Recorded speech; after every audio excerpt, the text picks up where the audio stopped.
জামাত আসছে, এখন তারা নতুন আসছে হেতিমগঞ্জ চিনে না, তারা নতুন আসছে গোলাপগঞ্জ চিনে না, এটা বুইটিকর নাই, তারা নতুন আসছে বুইটিকর চিনে না। আপনাকে বলছে यार গোলাপগঞ্জ কাহা है, किस तरह है, আপনাকে জিজ্ঞাইল কিধর है গোলাপগঞ্জ, किस तरह है হেতিমগঞ্জ।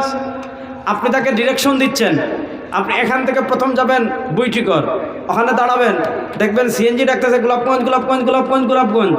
আপনি 5 টাকা দিয়ে উঠবেন, গোলাপগঞ্জ চত্বরে নামাই দিবে।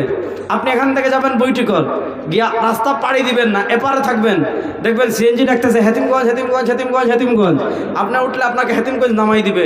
এই যে আপনি তাকে দিলেন, এটাকে বলা হয় ইরাআতুত তরিক।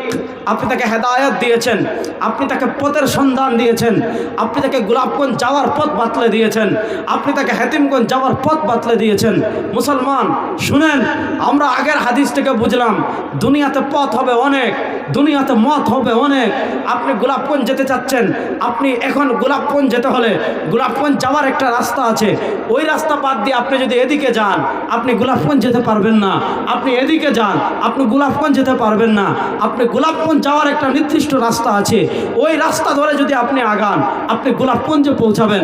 আপনি হেতিমগঞ্জ যাওয়ার একটা রাস্তা আছে, ওই রাস্তা ধরে যদি আপনি আগান আপনি হেতিমগঞ্জ পৌঁছাবেন।